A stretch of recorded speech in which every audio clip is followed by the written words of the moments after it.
আল্লাহ রাব্বুল আলামিন তো এটা বললেই পারতেন যে তোমাদের উপর রমজান ফরজ করা হয়েছে। ভয়ের কিছু নাই। পূর্ববর্তীদের উপরেও এরকম রোজা ফরজ করা হতে পারে। অনেকে কোরআন তেলাওয়াত করি আমরা বুঝি না, কিন্তু কোরআন তেলাওয়াত করার সাথে সাথে যদি আমরা মর্মার্থ বুঝি, অর্থ পড়ি, তাহলে এটা অনেক কাজে দেবে।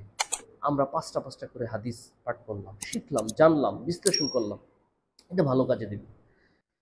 আউযু বিল্লাহি মিনাশ শাইতানির রাজীম। বিসমিল্লাহির রহমানির রহিম।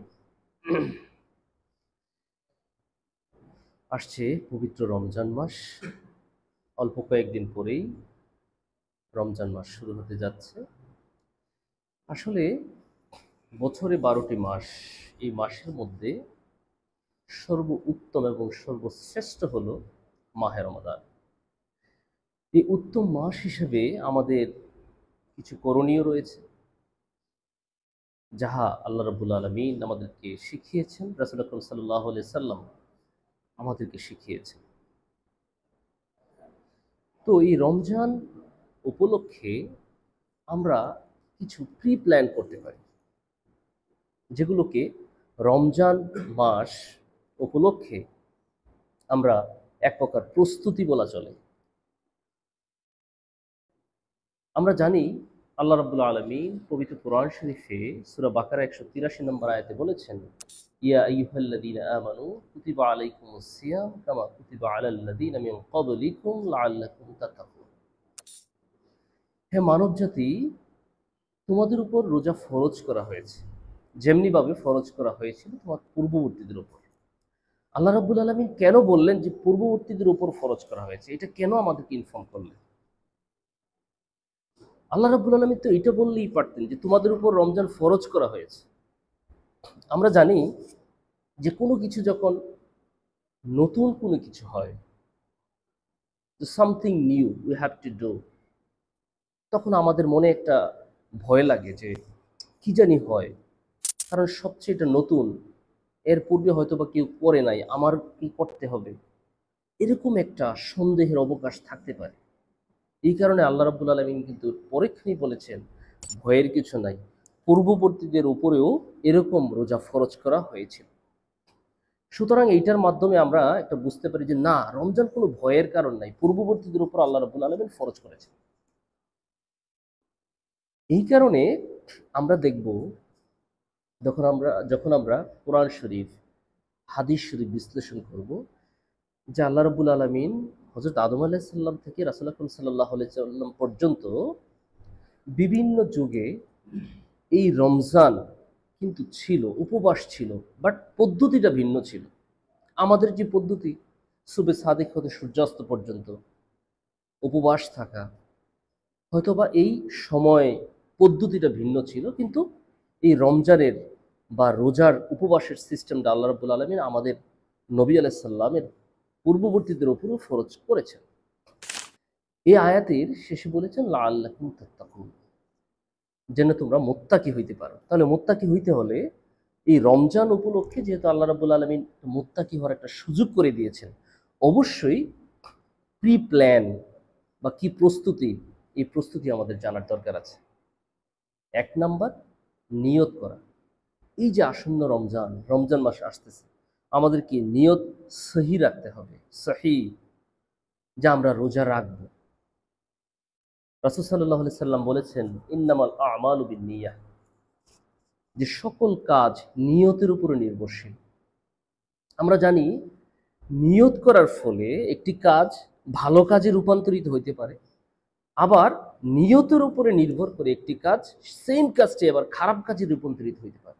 ছোট্ট একটি এক্সাম্পল যদি দেই, যে যখন বর্ষাকালে পানি রাস্তা দিয়ে প্রবাহিত হয়, তো একজন লোক যদি মনে করে যে রাস্তার মধ্যে একটা গর্ত রয়েছে, আমি একটি ঢাল অথবা কোনো কিছু দিয়ে দেই, যেটার মাধ্যমে মানুষ বুঝতে পারে যে এখানে বিপদ কোনো কিছু রয়েছে, বিপদ সংকেত রয়েছে। এই যে তার নিয়তটা করলো, সে নিয়তের উপরে কাজটা করলো এবং সে সওয়াব পাইল। আবার একজন যদি বলে যে আমি একটি কোনো কিছু দিয়ে দিলাম, মানুষ যেন এখানে হোঁচট খায় এসে, কাজ কিন্তু সেম, পূর্ববর্তী ব্যক্তি যা করেছে সে কিন্তু তাই করছে, কিন্তু দুইজনের নিয়তের পার্থক্যটা ছিল, একজন যে ইন্টেনশন ছিল খুব ভালো, আর একজনের ইন্টেনশনটা ছিল খারাপ। তো যে নিয়তের উপরে নির্ভরশীল, সুতরাং আমাদের নিয়তটাকে ঠিক করতে হবে।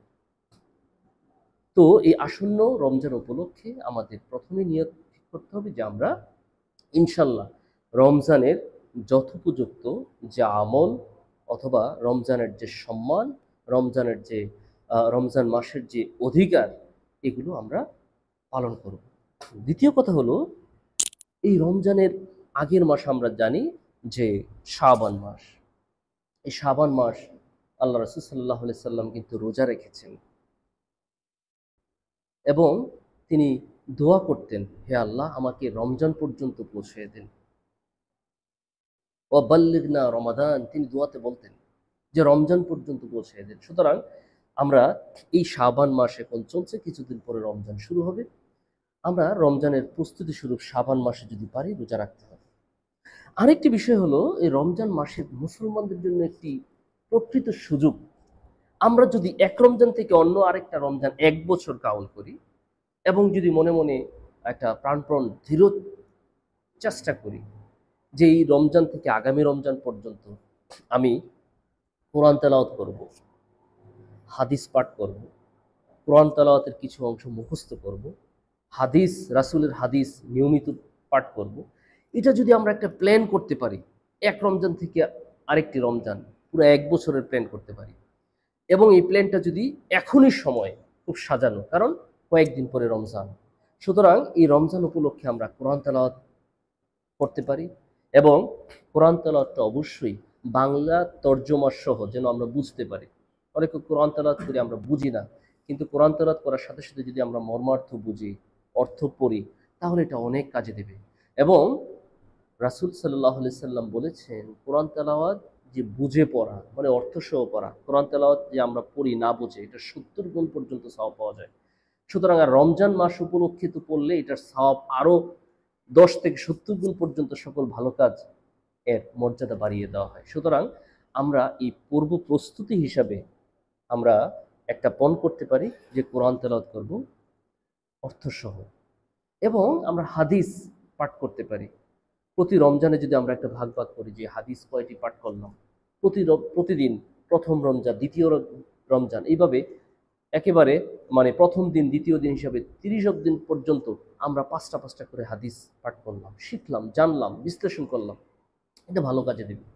এবং আমরা একটি জীবনী পড়লাম, রাসূল আকরাম সাল্লাল্লাহু আলাইহি সাল্লামের জীবনীর উপরে অনেক বই আছে, আমি একটি জীবনী পাঠ করলাম পবিত্র রমজান মাস উপলক্ষে এবং এই জীবনীটা পড়লাম। রাসূল সাল্লাল্লাহু আলাইহি সাল্লামের যে প্র্যাকটিক্যাল লাইফ, তিনি যে সামাজিক জীবন, অর্থনৈতিক জীবন, রাজনৈতিক জীবন, এবং তিনি যে সংঘবদ্ধভাবে মানুষকে দিনের দাওয়াত দিয়েছেন এবং দেশ ও জাতির জন্য কাজ করেছেন, এগুলো আমাদের জানা দরকার। যদি আমরা এইভাবে একটা প্ল্যান করি, যে কোনো একটা জীবনী, সমৃদ্ধ একটা জীবনী, অনেক বই আছে, আমরা রাসূল আকরাম সাল্লাল্লাহু আলাইহি সাল্লামের উপর একটা বই পড়ব, এরকম আমরা একটা প্ল্যান করতে পারি।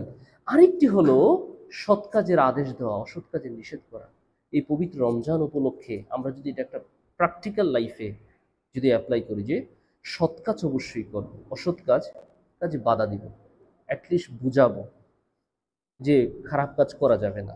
এবং এই প্র্যাকটিসটা যদি শুধু রমজান নয়, রমজান উপলক্ষে আমরা শুরুটা করলাম, বাট রমজানের পরে যা আছে এগুলো আমরা প্র্যাকটিসটা থাকলো, এটা বিদ্যমান থাকলো, চলমান থাকলো, এই জিনিসগুলো আমরা করতে পারি রমজান উপলক্ষে। আরেকটি হলো এই রমজান উপলক্ষে দান করা, সাদকা করা, এগুলো আমরা প্রি প্ল্যান হিসাবে থাকতে পারে।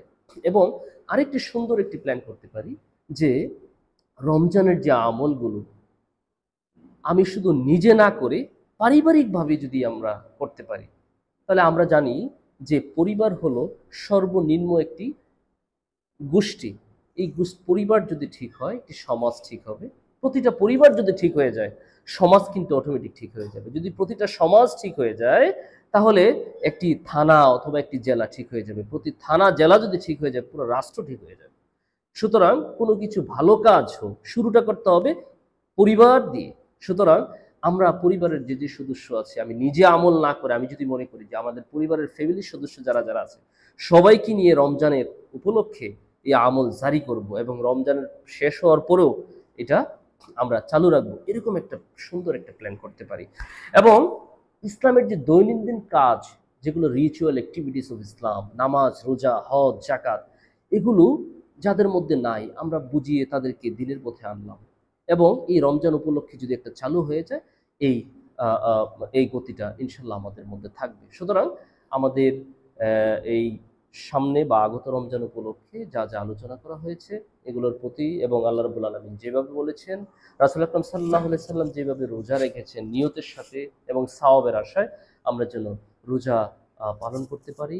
আগত রমজান প্রথম থেকে শেষ পর্যন্ত রমজানের প্রতিটা কাজ এবং খুব সাবলীল এবং সুন্দরভাবে করার জন্য আল্লাহ তাআলা তৌফিক দেন। আমা তৌফিকি ইল্লা বিল্লাহ।